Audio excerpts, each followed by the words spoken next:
Hi everyone, am I audible?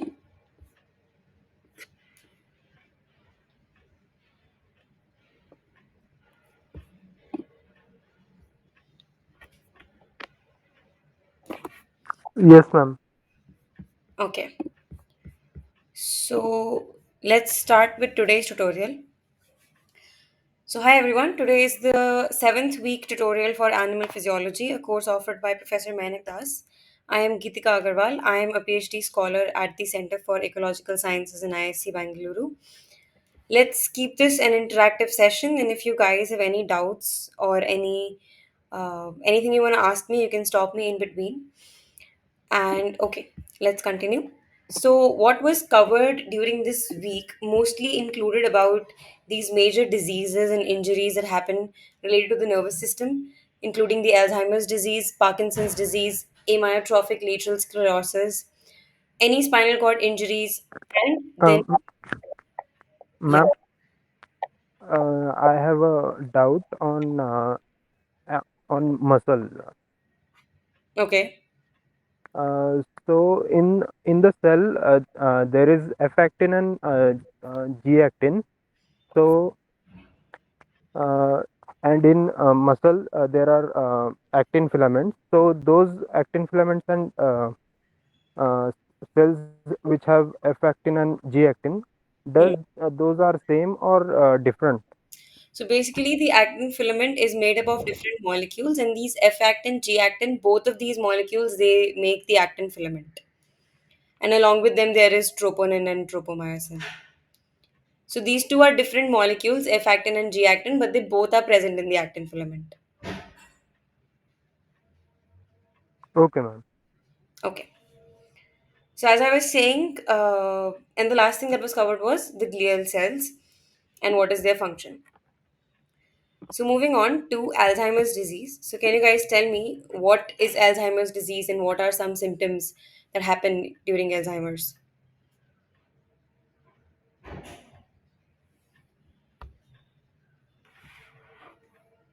So you would have heard about this. It's a very like well-known condition.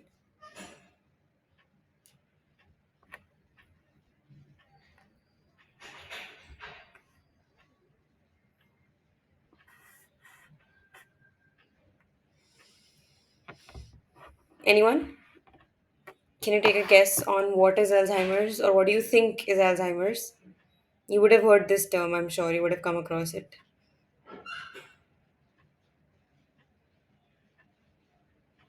Loss of motor neuron. So no, loss of motor neurons is basically a part of Parkinson's and ALS. But yes, Ravneet, it's basically memory loss, and it's a form of dementia, and it is a progressive sort of a neurodegenerative disorder, which means that the neurons basically get degenerated in this disorder, and it's called progressive because it gets worse with time. So if somebody has Alzheimer's, the condition is only going to get worse, and it basically impacts memory, and consequently from memory it impacts thinking and behavior, and it is the most common cause of dementia in older adults. And some of the symptoms related to Alzheimer's, as you can think of, are basically things like getting confused with the location or with time or with pathways, like getting confused with addresses, or like even if a path that you used to walk every day, the person might get confused in that because of Alzheimer's, and they have difficulty even in completing familiar tasks. For example, they will not remember how they used to tie their laces. They will have difficulty in solving normal simple problems. They will be misplacing items, and then they will get poorer and poorer in making judgments, and they would withdraw themselves from social gatherings because of all these issues. So these are some basic symptoms of Alzheimer's. And this book by Ira B. Black, it was basically talked about during the lectures this week, and she talks about this person called Enoch Wallace, who suffered from Alzheimer's, and he basically eventually died because of Alzheimer's. But in this book, she talks about this person and how the research went into this disease. So it will be an interesting read if any of you would like to know more about Alzheimer's. And then coming to what basically happens in the brain.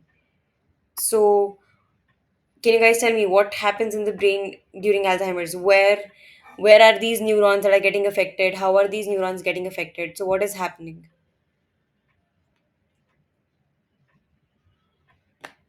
How does a person develop Alzheimer's?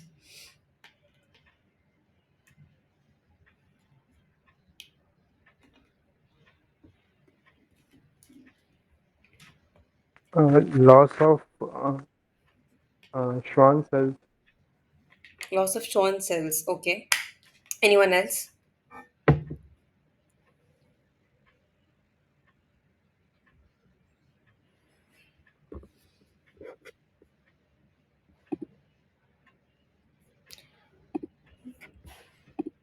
Okay, so basically, loss of Schwann cells is not one of the reasons that leads to Alzheimer's.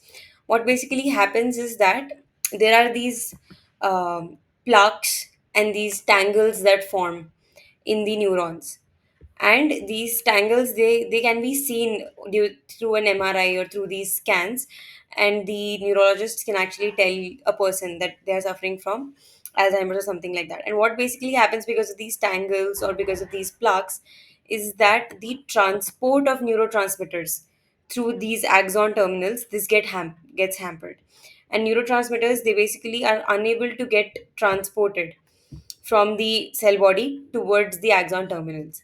That is basically what happens. And even if they view it through scans, they can also see perforations in the neurons, and basically the neurons only they start to get degenerated.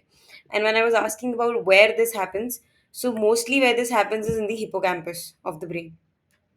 So hippocampus is the region where you would have, like in the last week we saw or we studied that hippocampus is the region that stores memory, and it stores memories of even like life events and of locations and all of these spatial memory, temporal memory. It's basically stored in the hippocampus, and that is the area that gets very severely impacted in Alzheimer's, and people then start to forget uh, all these things, all of their memories.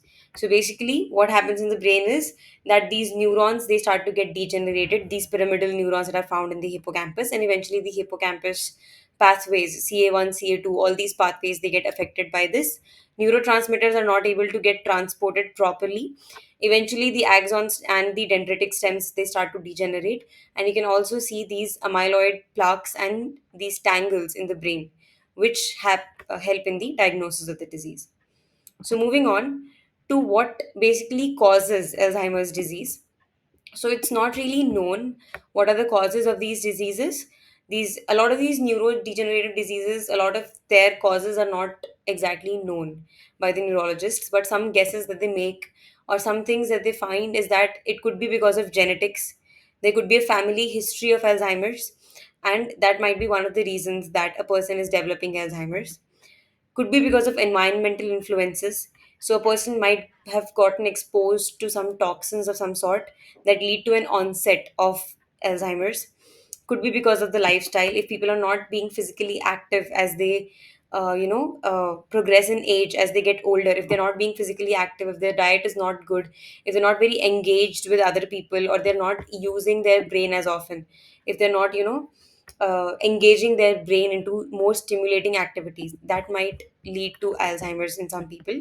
And last thing is age. So everybody with age develops some sort of plaques and some sort of tangles or some sort of a little bit of degeneration. But people with Alzheimer's they have a lot more of these plaques and tangles, which leads to loss of memory as a person grows old in this disease. So this was basically about Alzheimer's, and moving on now to Parkinson's. So can you guys tell me what is Parkinson's? This is also another very common disease and with a very common actually symptom that you can find mostly in old age people. So can you guys tell me what is Parkinson's or what is it characterized by, the Parkinson's disease? It's not just happens in old people, can actually get started, or the onset of this disease might happen in younger people. But again, since it's a progressive sort of a neurodegenerative disorder, so eventually with old age, the condition gets worse. So, do you guys have an idea of what is Parkinson's?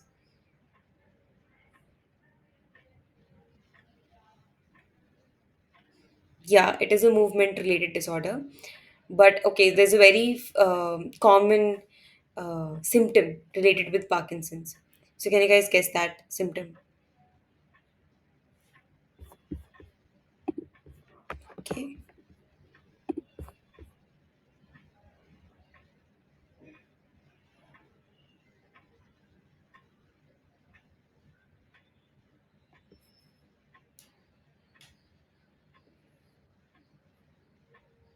Oh, okay, Kamlesh, can we move on, or do you want to clarify something in this slide?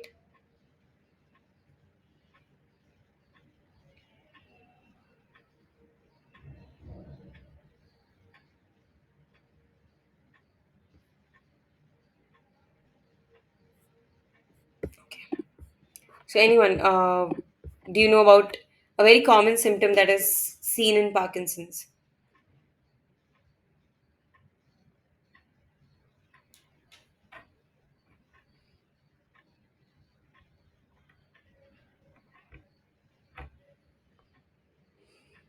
So, okay, if nobody wants to take a guess, basically Parkinson's is, as I said, it's again a progressive neurodegenerative disorder, and as you said, Ravneet, it basically affects the movement control.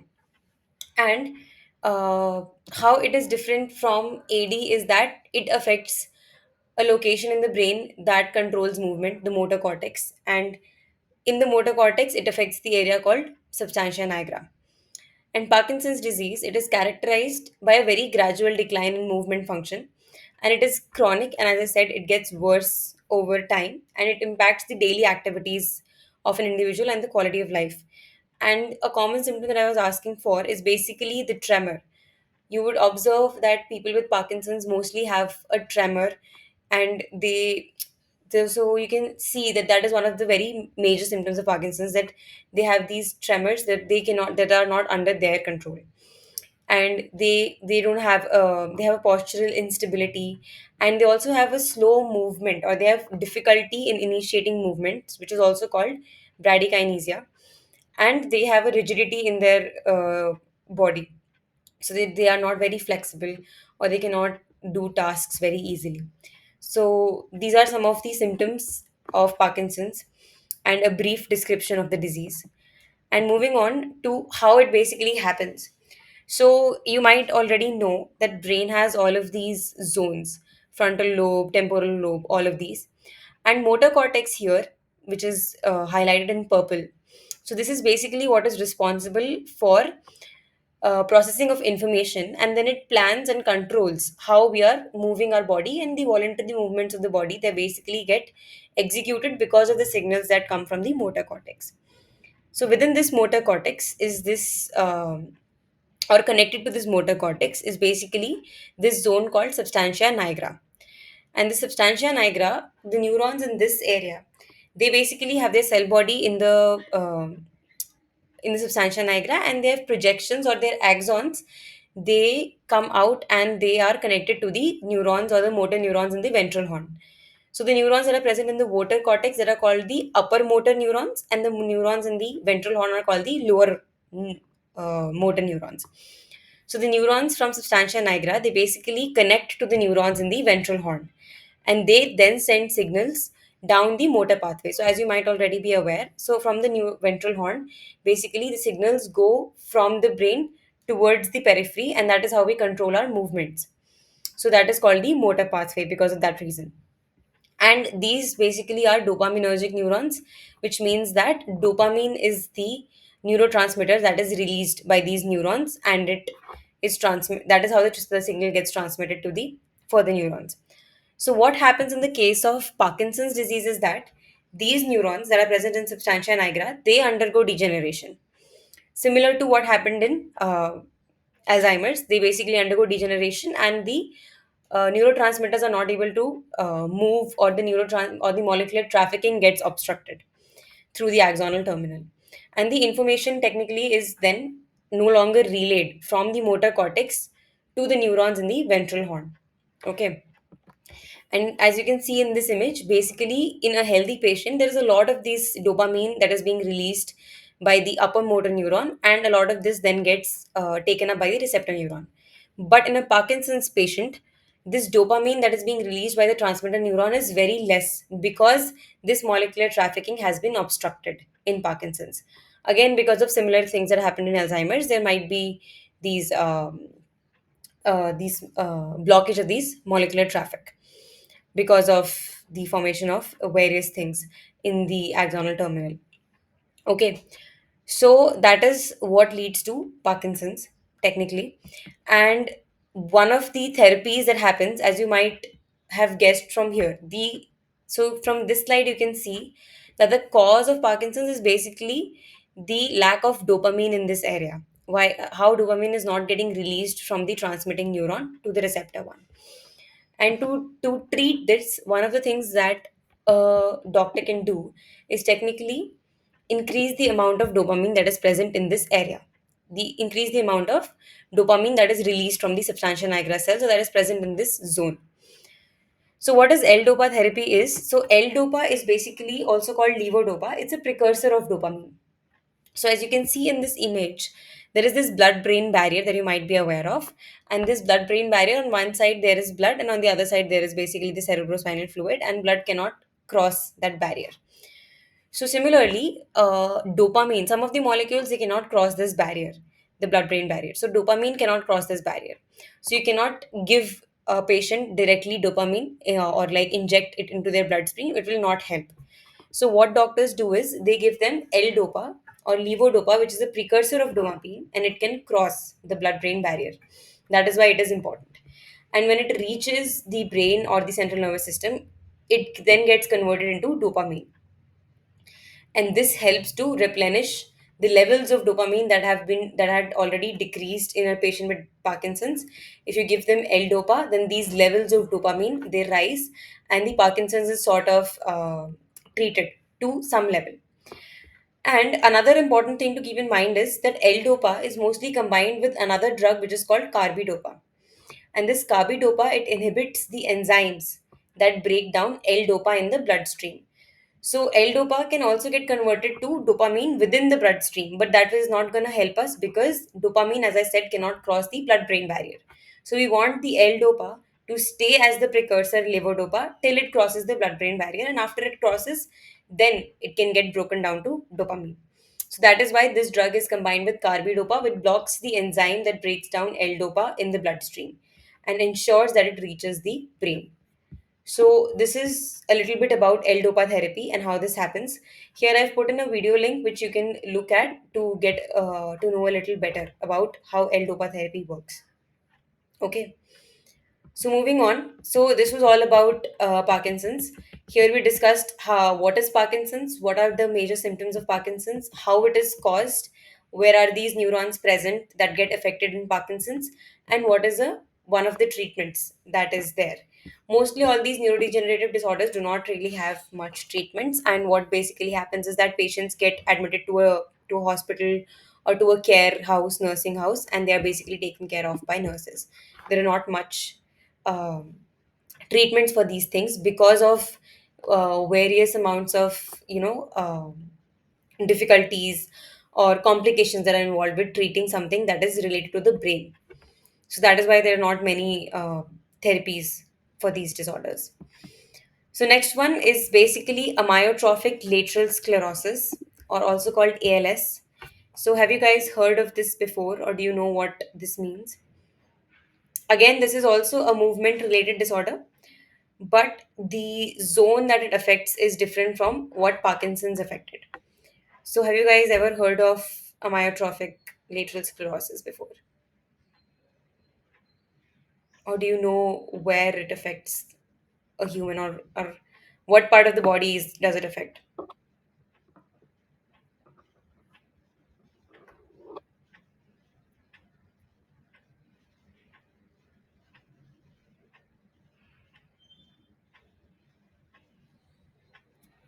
No idea.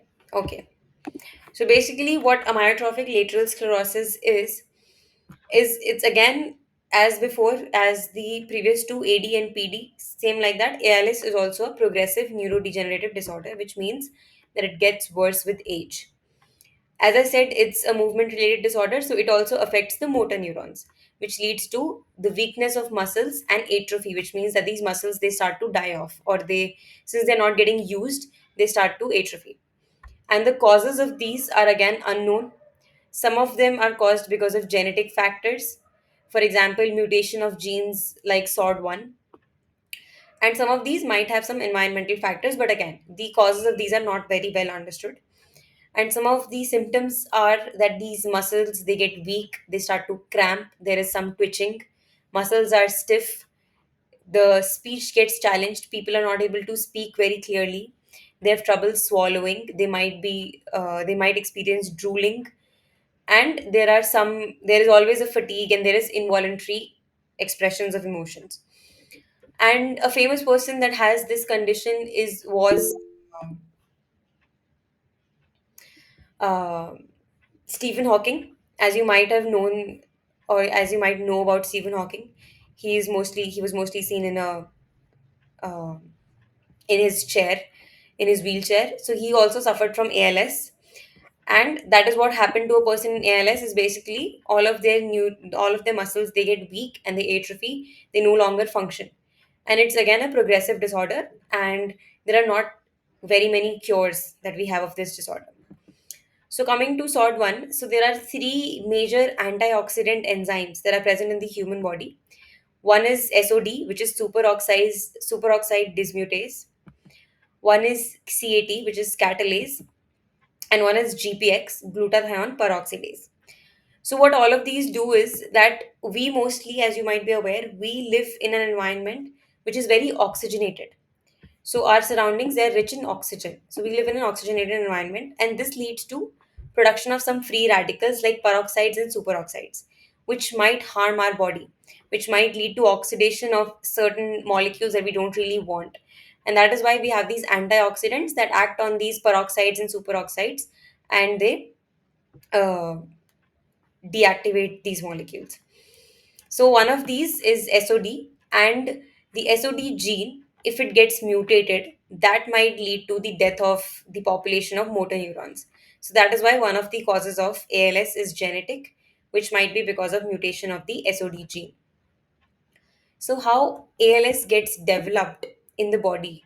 So now we're going to discuss about what is the pathological changes that happen in the body. For example, we saw that in AD, basically the pyramidal neurons in the hippocampus they start to degenerate.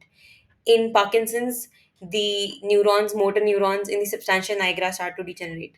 So what happens in ALS is that the neurons, okay, a little bit of a background. So the neurons that connect the spinal cord to the periphery, these are basically the largest neurons in the human body. And the spinal cord of these, as you might guess, is in the spinal cord. The cell body of these neurons is present in the spinal cord, and the axon terminals are present in the peripheral organs because the signal is getting transmitted from the spinal cord to the peripheral organs, to our muscles, to our fingers, to our appendages, right? So that is why these neurons have their cell body in the spinal cord and axons in the peripheral organs. And what happens in ALS is that these neurons, the motor neurons that connect the spinal cord to the muscles, they develop sclerosis, and they are no longer able to control the motor organs. They start to degenerate.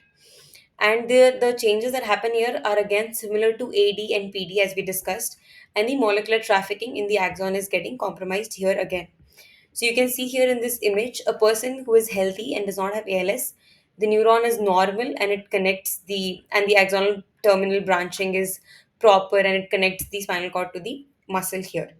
But somebody with an ALS, the neuron gets compromised, the axon terminal is not properly connected, the branching is not proper. So the signals are not able to get transmitted from the spinal cord to the motor neurons, and that is why that person or the patients they are not able to very well control their body, and that is why they develop all these symptoms. So this is what is ALS. And again, there is no particular treatment for ALS known as of now. And basically, what happens to the patients is that Either they get admitted to the hospital or to a nursing home, and they're basically taken care of by the nurses in these areas. So, to summarize all of these diseases that we talked about before, these disorders, basically we have AD, PD, and ALS. To keep in mind are things that in Alzheimer's, the neurons in the hippocampus they get degenerated. In Parkinson's, the neurons in the substantia nigra get degenerated.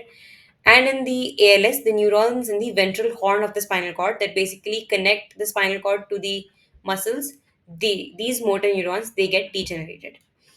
In all three of them, molecular trafficking of the neurotransmitters across the axon terminal is the thing that is getting compromised. So molecular trafficking is not happening. The neurotransmitters are not able to travel from the axonal pathway.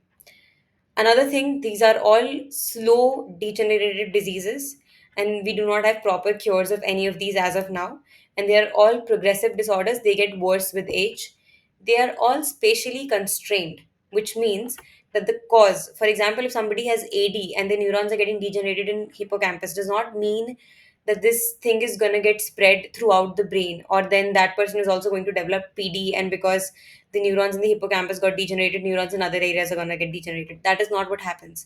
In all three of these, the neurons or the cause, it stays limited to certain select neurons, and it does not spread throughout the nervous system. So this was to summarize the disorders that were discussed during the week. Coming to basically the spinal cord injury. So in spinal cord injury, as you might be aware, people that get into accidents or that get a sharp blow to the spinal cord, or somebody who falls down the stairs and might hurt their backbone, that is how patients normally develop a spinal cord injury. So any injury which happens to the spinal cord and which is caused by a trauma, or which means an accident, and it's not a disease, it basically an injury. And what happens is, so if somebody injures their spinal cord or their backbone, three things will happen. First of all, the blood brain barrier will get damaged, and blood will start oozing into the or will start entering uh, into the cerebrospinal area, where it should not technically enter, because that is why the blood brain barrier is present to separate the cerebrospinal fluid from the blood, right? So the blood starts entering that area. There is an injury to the motor neurons, because motor neurons are what form a major part of the spinal cord neurons. They're present majorly in the ventral horn, and whenever somebody gets injured in the spinal cord, that is the area that gets mostly affected. So there is an injury that happens to the motor neurons, and there is an influx of immune cells into the area. Influx can either happen because of the blood brain barrier getting damaged and a lot of the blood getting into the cerebrospinal fluid, and that is how these immune cells from the blood enter it, or because microglia gets activated. So as you might be aware, the glial cells have one category which is called the microglia, which are basically the immune cells of the nervous system. So they get activated if there is an injury in the spinal cord. So these three events happen during a spinal cord injury, and mostly during that injury, what happens is that if there's an axon terminal, somewhere there might be a breakage, and this axon terminal now needs to be repaired. Okay, but what happens because of this influx of immune cells to the area is that in this area there is now formation of a fluid filled cyst. And this cyst, so like here you can see, so if this area of the person has gotten damaged, there is a fluid filled cyst which is called the syrinx, because all of these immune cells, they rush into this area and they form a fluid filled cyst.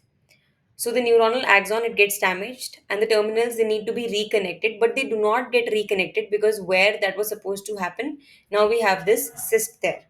Because of these macrophages and microglia, they're getting enlarged and they move to the site of injury, and they form this cyst, which is also called a syrinx. And this then disrupts the regrowth of the axon.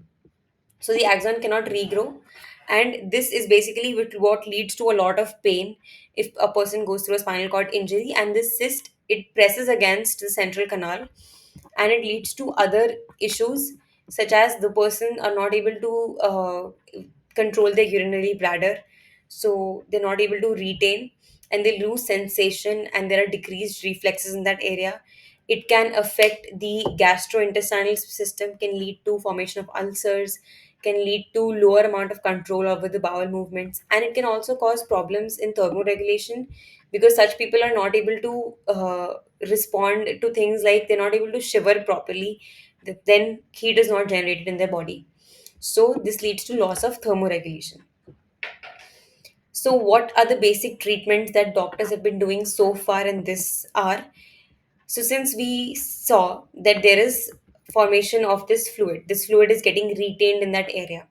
So one thing that doctors try and do is they basically siphon out the fluid. They put a syringe and they technically take out that fluid. But this technique is risky because we do not want to infect the nervous system of our body, and these areas are very risky to infection. So if something is getting injected or is getting taken out from the body, it can lead to a lot of infection. But that is one of the ways in which spinal injury is treated. They technically inject and then they siphon out this fluid using an injection. Or some things that have been tried out in mice is that they try and put a conduit tube through that cerebrospinal fluid. So if this is an axon and this is where the fluid has gotten accumulated, they try and put a conduit tube through that fluid so that the axon terminal can now grow through that tube and it will not be in contact with that fluid which is present in the cyst. So this is a way in which they try and bypass the syrinx and allow the growth of the axon terminal. So, this was all about injuries and diseases. The last thing that was discussed this week was glial cells. And as you might already be aware, glial cells are basically classified into these different categories of oligodendrocytes, Schwann cells, microglial cells, as we discussed, the immune cells of the brain, these ependymal cells, which line a lot of these areas in the brain, like we have epidermis lining the skin, so these ependymal cell they line the areas in the nervous system, and we have these astrocytes.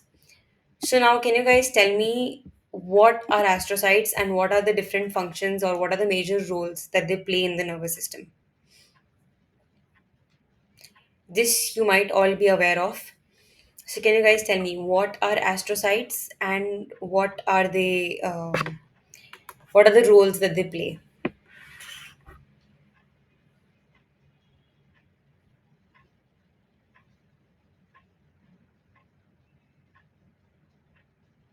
Anyone has any idea or a rough idea?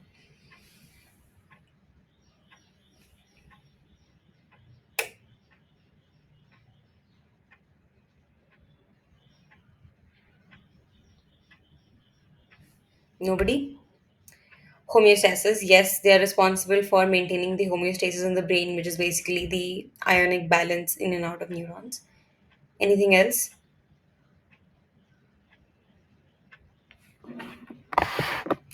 So basically, astrocytes they're named so because they have a star-shaped cell body, and as Ravneet said, they basically maintain the homeostasis of the nervous system. They recycle the neurotransmitters, so the neurotransmitters that get released into the synaptic clefts, those are recycled by these astrocytes and returned back to the neurons. They provide nutrient to these neurons. They maintain homeostasis, which is the ionic level around the neurons. And they're also electrically active cells, but they cannot shoot action potentials. They can get depolarized to some extent, but the membrane voltage never crosses the zero. So they never overshoot zero. So that is why they cannot ever shoot an action potential, but they are still electrically active to some extent. And astrocytes have a very strong negative side to them, that they can sometimes divide and they can undergo uncontrolled division, which might lead to the formation of brain tumors. So they are a common cause of brain tumors if these happen. So they can actually undergo uncontrolled amount of division sometimes. Moving on to what was basically covered this week is myelination and how this happens. So as you might be aware, in the central nervous system, oligodendrocytes are the ones that are responsible for myelination of neurons. And in the peripheral nervous system, Schwann cells are the ones that are responsible for myelination.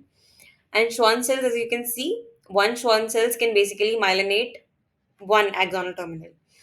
But one oligodendrocyte can actually myelinate multiple axonal terminals because they have these appendages coming out of the cell, which can lead to myelination of these multiple axonal terminals.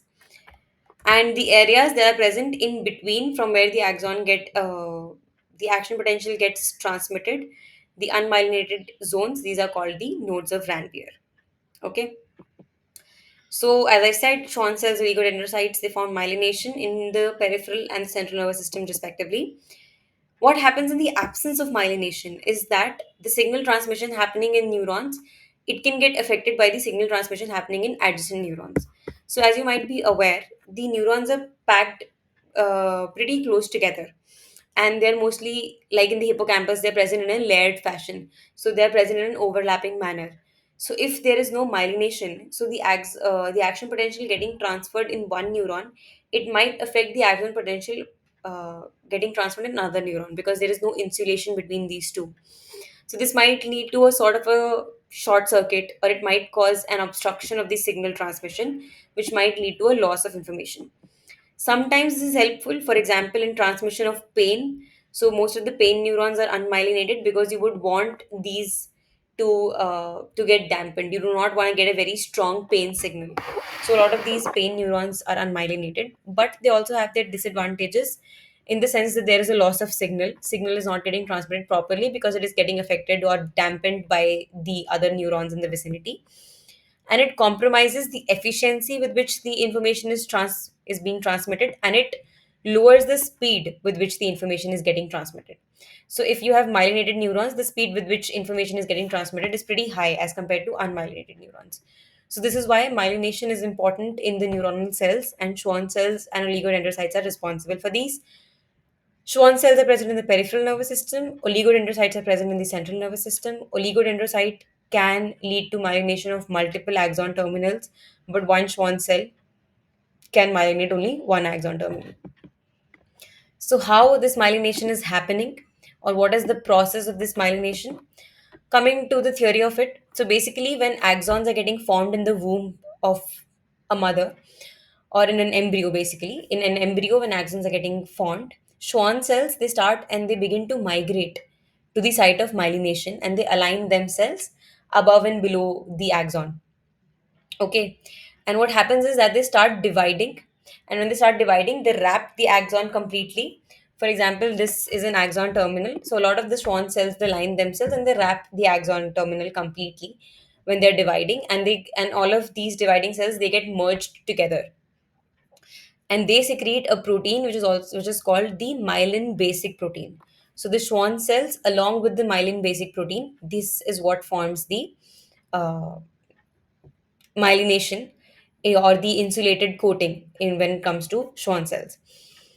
So the proteins, along with the cells, they form the myelin sheath. But what we don't know yet is how do the locations of nodes of Ranvier get selected. How do these cells know that where they're going to leave these gaps for the formation of nodes of Ranvier? That is still not something that neurologists have figured out. So this is what it looks like. Say this is an axon and this is a Schwann cell. So the Schwann cells, it starts expanding, and then it forms like a roll around the axon, and this is how it gets myelinated.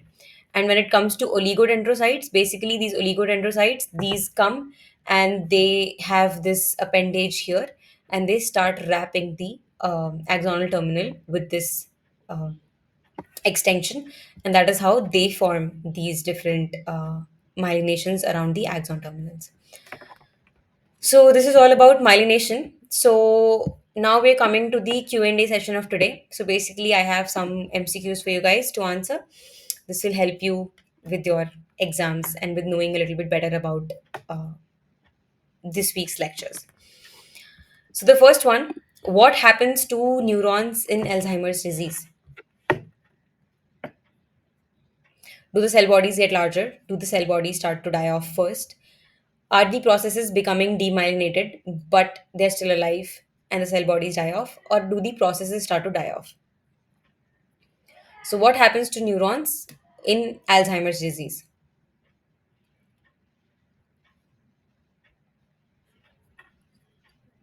So, yes, basically, the correct answer is D. So processes, they start to die off. As we discussed, basically first the axon terminals and then the dendritic terminals, they all start to die off, and there is the neurotransmitter transport gets affected. CA1, CA2, and DG are part of what part of the brain? So related to which part of the brain have you come across these terms, CA1, CA2, and DG? Correct, Jagrati. Basically, hippocampus has these CA1, CA2 layers of neurons, and DG is the dendrit gyrus. So, hippocampus is the correct answer. Neurons of which of the following areas is majorly affected by Parkinson's disease? So, we just discussed this. So, neurons of which of these is affected by Parkinson's? Yes, the correct answer is basically substantia nigra, which is what connects the motor cortex to the ventral horn of the spinal cord. So substantia nigra is the part that gets affected in Parkinson's disease. Next question: what function is lost in Parkinson's disease?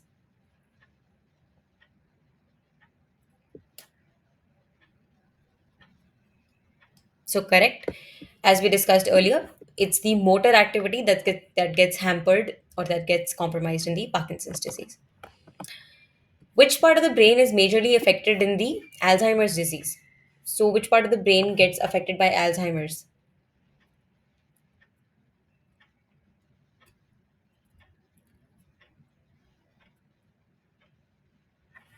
Correct. So the correct answer is C part, or the third part. The hippocampus is the one that is majorly affected in Alzheimer's, and people start to lose memory about locations, or about how to tie their laces, how to wear a tie, where they kept things. All of these things people start to lose memory of. Which function is lost in Alzheimer's disease? Okay, I just gave away the answer in the previous question. Correct. Memory is what is getting hampered in Alzheimer's disease. So this one you might not be aware of, but you can think of this by. So ALS is also known as what? So you can think of it as eliminating other options. Yeah. So the correct answer for this question is basically Lou Gehrig's disease. So ALS, amyotrophic lateral sclerosis, also known as Lou Gehrig's disease, and this is so because um, he was a famous baseball player who developed ALS, and he died from this disease. So that is why it was also renamed as the Lou Gehrig's disease. Okay, and as we discussed before, it is a fatal motor neuron disease characterized by the degeneration of nerve cells in the spinal cord. Which glial cells are responsible for immune response in the brain?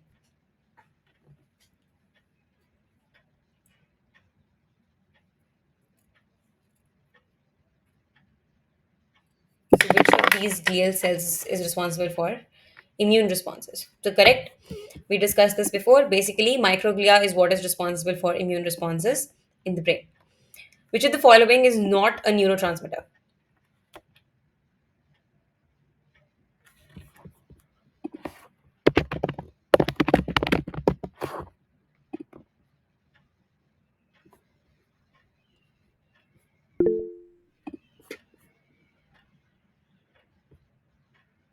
Yes, Kamlesh, do you have a question?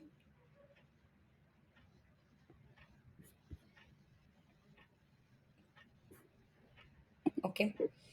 Correct. So basically, islets of Langerhans is not a neurotransmitter. So can you guys tell me what is islets? What are islets of Langerhans? Where are they found?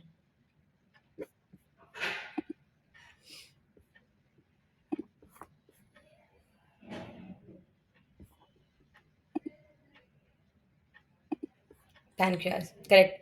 So islets of Langerhans are basically they're basically endocrine tissue found in the pancreas. Moving on to the next question. Astrocytes primarily do what? Do they form the blood brain barrier? Do they produce the CSF? Do they generate electrical signals, or do they destroy pathogens?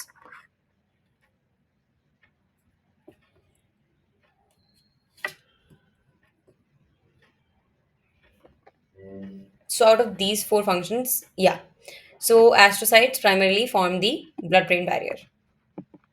Correct answer. The sphingomyelin in the myelin sheath is a what?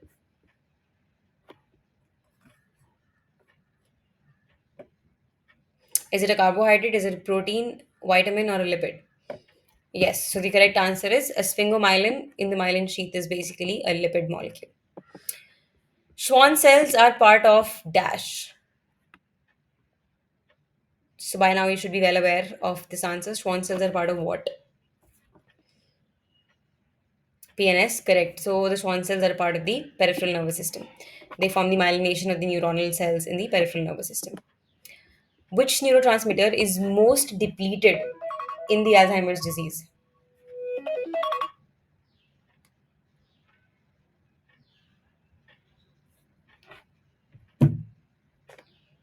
Dopamine, are you sure about that? Which neurotransmitter is most depleted in the Alzheimer's disease? I think we discussed dopamine in context to some other disease.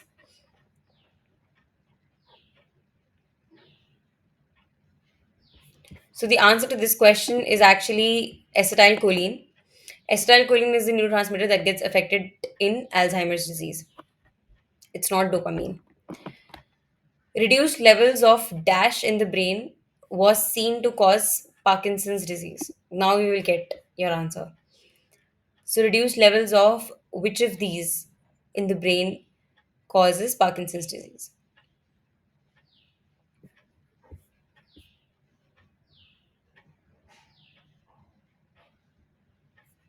So, you guys are correct. Basically, dopamine is what causes Parkinson's.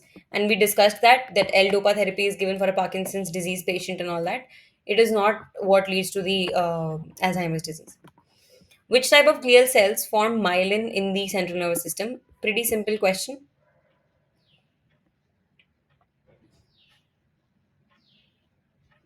Correct. So the correct answer is basically C part. Oligodendrocytes are the ones that form the myelin sheath in the central nervous system. A syrinx is associated with which spinal cord complication?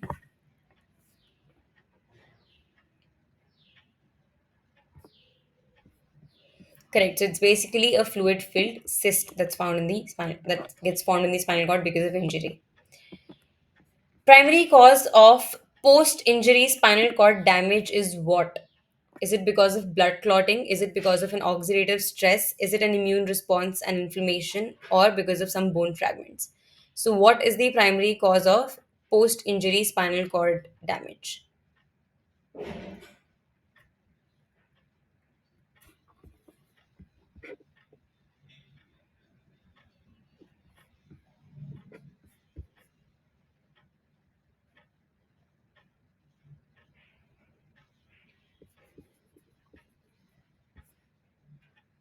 Have you guys already answered this question? Okay, no. Yeah, so basically, it's the immune response and inflammation. As we discussed, they are the macrophages and the microglial cells that actually come to the site of injury and they form that cyst there. So, the primary cause of spinal cord damage is that immune response and inflammation that we have. Which gene is commonly associated with the familial ALS? I talked about this during this lecture. Yeah. So, SOD1 is basically the gene that is commonly associated with ALS. Which symptom is not typical of Parkinson's disease? Out of these four, which symptom is not a typical for Parkinson's disease?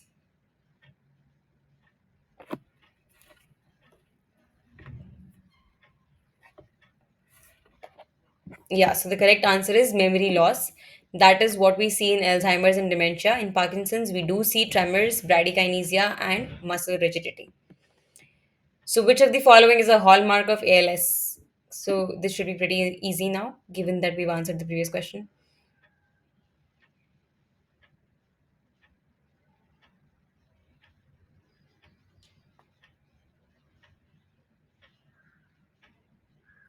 Okay. Which of the following is a hallmark of ALS?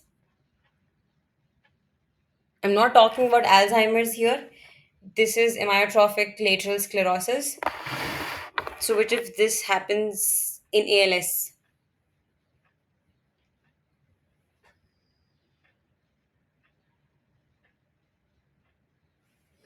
So, correct. So, basically, muscle weakness is what happens. Memory loss is related to Alzheimer's, tremors is in Parkinson's, muscles weakness is what happens in ALS, and seizures is related to epilepsy.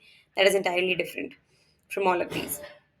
Okay, so moving on, which neurons are primarily affected in the ALS? Which of these neurons are primarily affected in ALS?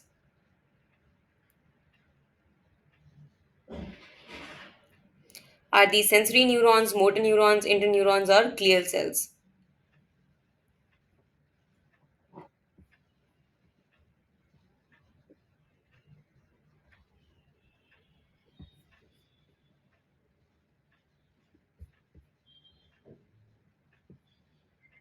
So you guys are correct. Basically, motor neurons are the ones that get affected in ALS.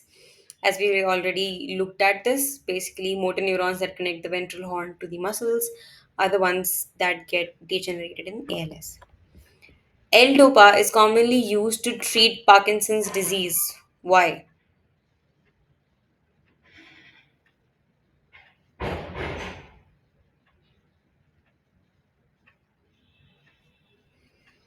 So why is what does L-DOPA do?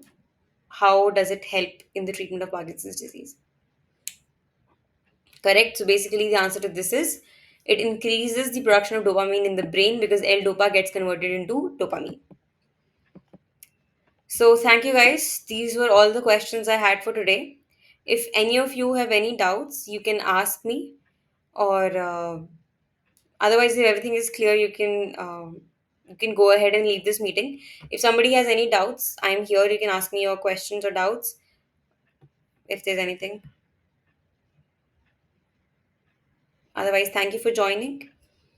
I hope this was a helpful tutorial session.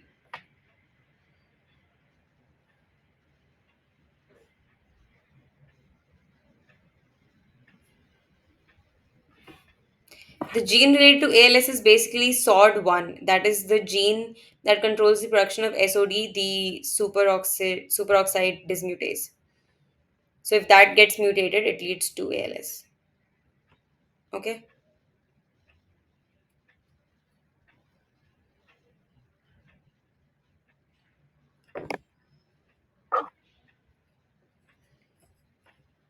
Anything else?